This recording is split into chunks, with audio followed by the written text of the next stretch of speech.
Bonjour, on va voir l'air total du solide composé. Donc, on est à la page 8.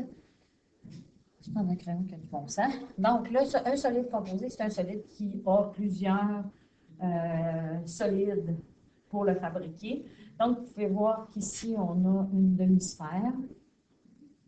Ici, on a un cylindre. Puis ici, on a un cône.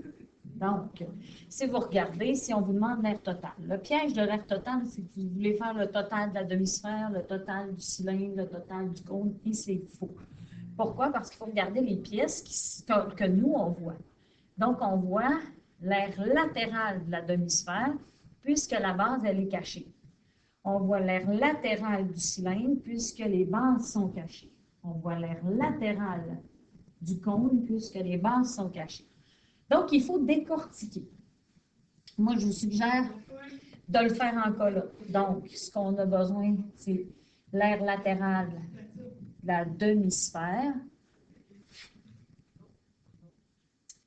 Donc, l'air latéral de la demi-sphère, plus l'air latéral du cylindre, plus l'air latéral du cône.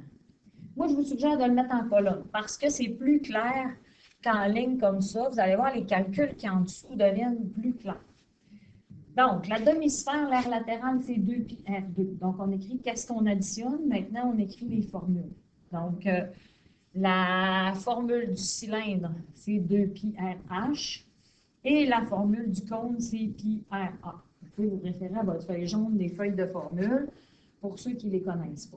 Maintenant, il nous reste à rentrer les chiffres à l'intérieur. Donc, si on retourne voir, tu vas voir ici que 5 mm ou le 10, donc ça se trouve être 5 mm. Mais je te rappelle que cette mesure-là, je vais la mettre en bleu, cette mesure-là debout, c'est quand même un rayon. Des fois, on ne s'en rend pas compte, mais c'est un rayon. Donc, on a 5 mm. Maintenant, donc on remplace le R, donc 2 fois pi fois 5 exposant 2. Maintenant, vous avez 2πrh, 2 fois pi, on a le même rayon, 5. Mais on a la hauteur. La hauteur, c'est la distance entre les deux bases.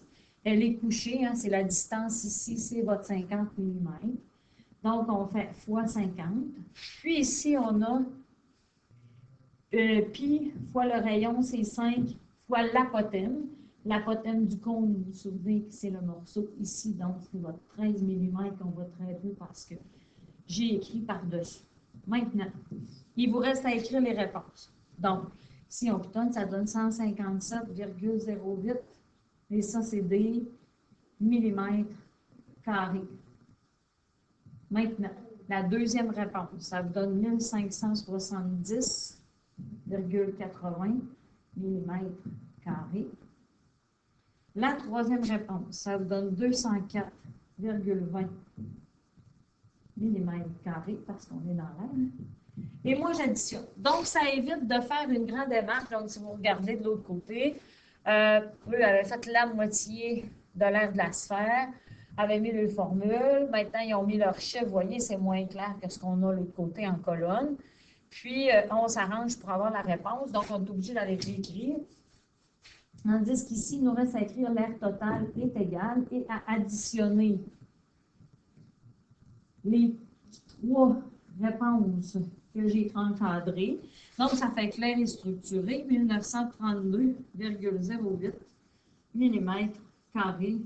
C'est ma réponse finale. Donc, je préfère que vous fassiez une démarche debout qu'une démarche couchée, puisque c'est plus clair et plus structuré.